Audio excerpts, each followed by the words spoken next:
Chapter 16. The Pigeon Post Office. The Pigeon Post Office was a long, low stone building that formed the boundary between harbors 12 and 13. On the ground floor was the actual post office, and above it were the pigeon lofts, home to hundreds of carrier pigeons. 2 large lamps with pigeons on the top flanked the wide double doors that led into the office itself. Its long white roof shone in the light of the newly lit lamps, and as he and Beetle got closer, Septimus realized that the whiteness of the roof was because it was thick with pigeon droppings. It did not smell great. They ducked inside and only just avoided what was known in the trading post as pigeon shoulder, considered marginally better than pigeon head. The post office was quietly busy.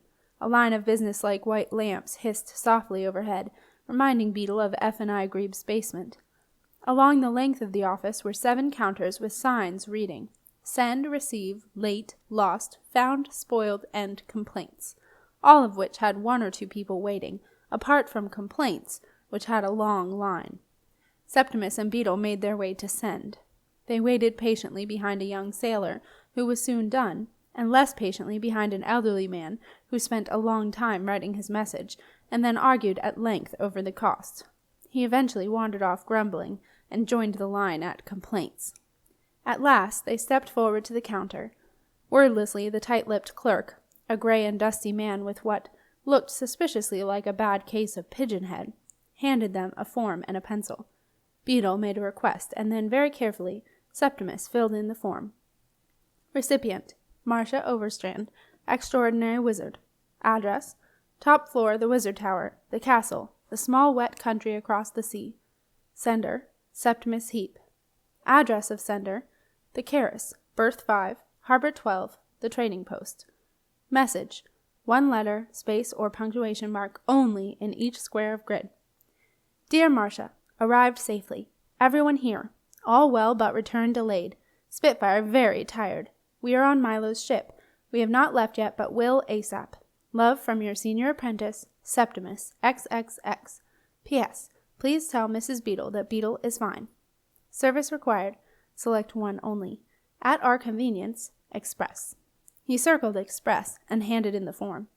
The clerk checked the form and frowned. He stabbed a grumpy finger at the box that read Sender. Septimus had signed his name with his usual illegible flourish. What's that? He asked. My name, replied Septimus.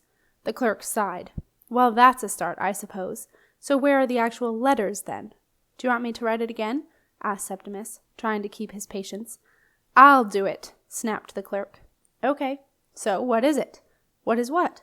The clerk sighed once more and said very slowly, Your name, Sonny. What is it? I need to know so that I can write it down. See?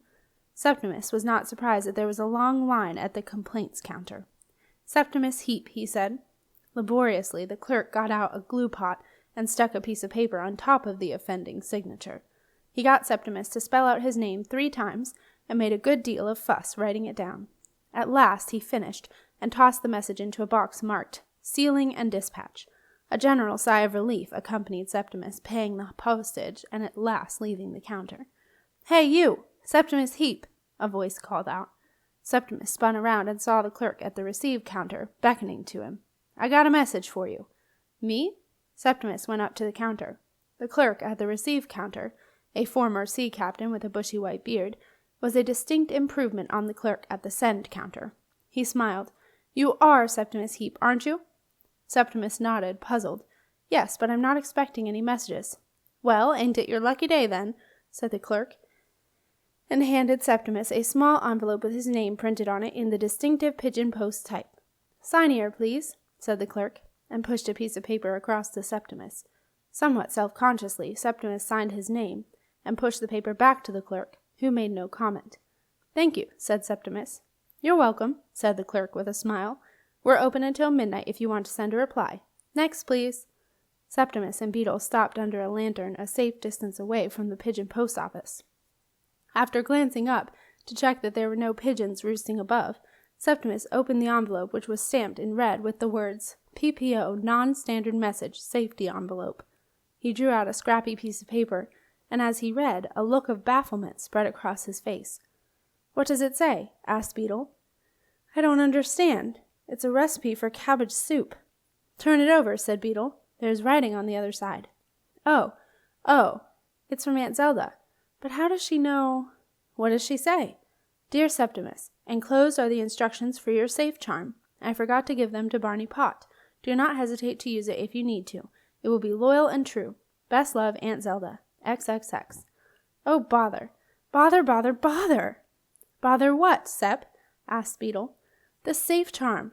A little kid called Barney Pott tried to give it to me, but I wouldn't take it. There was no way I was going to take a so-called safe charm from a stranger, not after taking the questing stone by mistake from someone I thought I actually knew. But it wasn't from a stranger, it was from Aunt Zelda, Beetle observed irritatingly. I know that now, Beetle, Septimus snapped, but I didn't know that then. Barney didn't say it was from Aunt Zelda. He just said it was from a lady. Could have been anyone. Oh, well, I'm sure it doesn't matter, Sep. I don't see that you'll need it. Yeah, I suppose. But Aunt Zelda obviously thought I did need it. Don't know why. Beetle was silent as they negotiated their way back to the Keris. As they neared the tall ship, which was now ablaze with lanterns, he said, So, what exactly are these instructions, Sep? Septimus shrugged. What does it matter? I haven't got the safe charm anyway. Beetle, who was fascinated by charms of all descriptions, and had hoped one day to be the charm specialist at the Manuscriptorium, thought it did matter. At his insistence, Septimus unfolded another piece of paper covered in Aunt Zelda's most careful writing, the kind that she had used for Wolf-Boy's instructions. As Septimus read it, his expression changed to one of amazement. What does it say, Sep? Asked Beetle impatiently. Oh, crumbs. It says, Septimus, use this well, and it will be your loyal servant forevermore. Instructions as follows. Unseal bottle in well-ventilated area, preferably large open space. If unsealing outside, ensure area is sheltered from the wind. Once Jeannie is out of... Jeannie? Oh my goodness! Gasped Beetle. She's gone and sent you a live safe charm. I don't believe it. Septimus was silent. He read the rest of the instructions to himself with a horrible feeling of regret. A genie! I can't believe you turned that down, Beetle was saying. Oh, wow, what an opportunity. Well, it's too late now, snapped Septimus. He refolded the instructions and put them carefully into his apprentice belt. Beetle carried on regardless. I've always thought how brilliant it would be to have a genie at your beck and call, he said. And no one has them anymore. Sep, they are so incredibly rare. Most of them have been let out, and no one knows how to put them back in nowadays. Except other than Jin, of course. And they're not saying.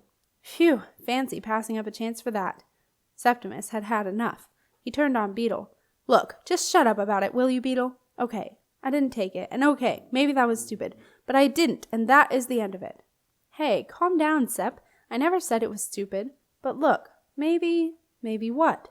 Maybe you should send Aunt Zelda a message to say you never got it. She ought to get it back from Barney as soon as she can. I mean, supposing he opens it. Septimus shrugged irritably. It's important, Sep, Beetle persisted. If Aunt Zelda meant it for you, she would have awakened it by telling it a whole load of stuff about you, all about your family, about how you look, how wonderful you are, and how the genie would be privileged to serve you for the rest of its days, blah, blah, blah. I've seen a written copy of an awakening, and it's like a real legal contract, and if the other half of the contract isn't there, then the genie will consider itself released. So if this kid Barney Pott gets curious and lets the genie out, there's going to be big trouble.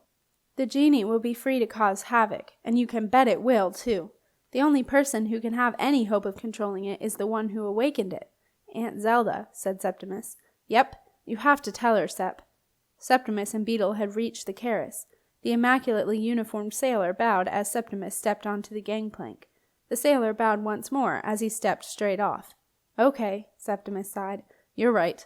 We'll go send a message. And if that clerk tries to be funny again, I shall... Beetle put his arm in Septimus's. Yeah, he said. I shall too.